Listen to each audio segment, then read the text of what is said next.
O soluço de 1 bilhão de almas. Disse que Martinho Lutero tinha um amigo íntimo, cujo nome era Micônio. Ao ver Lutero sentado dias a fio trabalhando no serviço do mestre, Micônio ficou penalizado e disse-lhe: "Posso ajudar mais onde estou.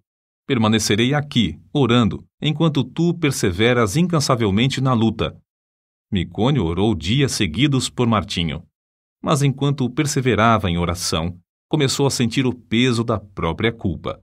Certa noite, sonhou com o Salvador, que lhe mostrou as mãos e os pés. Mostrou-lhe também a fonte na qual o purificara de todo o pecado.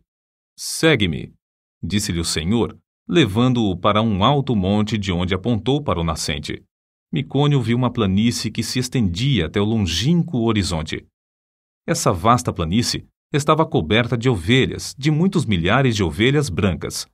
Havia somente um homem, Martinho Lutero, que se esforçava para apacentar a todas. Então, o Salvador disse a Micônio que olhasse para o poente. Ele olhou e viu vastos campos de trigo brancos para a ceifa. O único ceifeiro que lhe dava para cegá-los estava quase exausto. Contudo, persistia na sua tarefa. Nessa altura, Micônio reconheceu o solitário ceifeiro, seu bom amigo, Martinho Lutero. Ao despertar do sono, tomou esta resolução: "Não posso ficar aqui orando enquanto Martinho se afadiga na obra do Senhor. As ovelhas devem ser pastoreadas, os campos têm de ser ceifados. Eis-me aqui, Senhor. Envia-me a mim." Foi assim que Micônio saiu para compartilhar o labor de seu fiel amigo. Jesus nos chama para trabalhar e orar. É de joelhos que a Igreja de Cristo avança. Foi Lionel Fletcher quem escreveu: "Todos os grandes ganhadores de almas, através dos séculos, foram homens e mulheres incansáveis na oração.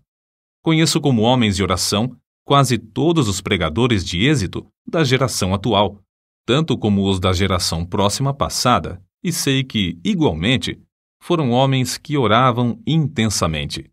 Certo evangelista tocou-me profundamente a alma quando eu ainda era jovem repórter de um diário.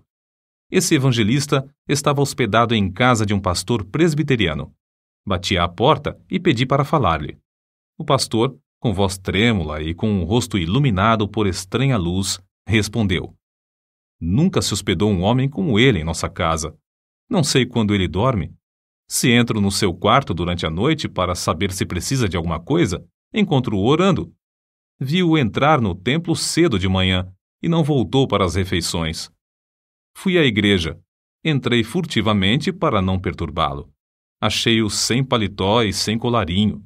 Estava caído de bruços diante do púlpito. Ouvi a sua voz como que agonizante e comovente, instando com Deus em favor daquela cidade de garimpeiros, para que dirigisse almas ao Salvador. Tinha orado toda a noite. Tinha orado e jejuado o dia inteiro. Aproximei-me furtivamente do lugar onde ele orava prostrado. Ajoelhei-me e pus a mão sobre seu ombro. O suor caía-lhe pelo corpo. Ele nunca me tinha visto, mas fitou-me por um momento e então rogou: "Ore comigo, irmão. Não posso viver se esta cidade não se chegar a Deus." Pregara ali 20 dias sem haver conversões. Ajoelhei-me ao seu lado e oramos juntos. Nunca ouvira alguém insistir tanto como ele. Voltei de lá assombrado, humilhado e estremecendo. Aquela noite assisti ao culto no grande templo onde ele pregou. Ninguém sabia que ele não comera durante o dia inteiro, que não dormira durante a noite anterior. Mas, ao levantar-se para pregar, ouvi diversos ouvintes dizerem: "A luz do seu rosto não é da terra." E não era mesmo. Ele era conceituado instrutor bíblico, mas não tinha o dom de pregar. Porém, nessa noite, enquanto ministrava, o auditório inteiro foi tomado pelo poder de Deus. Foi a primeira grande colheita de almas que presenciei. Há muitas testemunhas oculares do fato de Deus continuar a responder às orações, como no tempo de Lutero, Edwards e Judson. Transcrevemos aqui um comentário publicado em certo jornal. A irmã Dabney é uma crente humilde que se dedica a orar. Seu marido, pastor de uma grande igreja, foi chamado para abrir a obra em um subúrbio habitado por pobres. No primeiro culto não havia nenhum ouvinte. Somente ele e ela estavam presentes. Ficaram desenganados. Era um campo dificílimo. O povo não era somente pobre, mas depravado também. A irmã Dabney viu que não havia esperança a não ser clamar ao Senhor e resolveu dedicar-se persistentemente à oração. Fez um voto a Deus que, se ele atraísse os pecadores aos cultos e os salvasse, ela se entregaria à oração e jejuaria 3 dias e 3 noites no templo, todas as semanas, durante um período de 3 anos. Logo que a esposa daquele pastor angustiado começou a orar sozinha no salão de cultos, Deus começou a operar, enviando pecadores a ponto de o salão ficar superlotado de ouvintes. Seu marido pediu que orasse ao Senhor para que ele lhes desse um salão maior. Deus moveu o coração de um comerciante para desocupar o prédio fronteiro ao salão, cedendo-o para os cultos. Continuou a orar e a jejuar 3 vezes por semana, e aconteceu que o salão maior também não comportava os auditórios. Seu marido rogou-lhe novamente que orasse e pedisse um edifício onde todos quantos desejassem assistir aos cultos pudessem entrar. Ela orou e Deus lhes deu um grande templo, situado na rua principal desse subúrbio.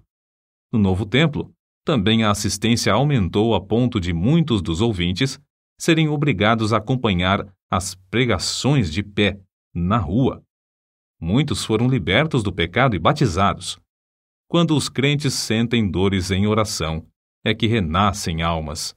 Os que semeiam em lágrimas cegarão com alegria. Salmos, capítulo 126, versículo 5. O soluço de 1 bilhão de almas na terra me soa aos ouvidos e comove o coração. Esforço-me, pelo auxílio de Deus, para avaliar, ao menos em parte, as densas trevas, a extrema miséria e o indescritível desespero dessa multidão de almas sem Cristo. Medita, irmão, sobre o amor do Mestre, amor profundo como o mar.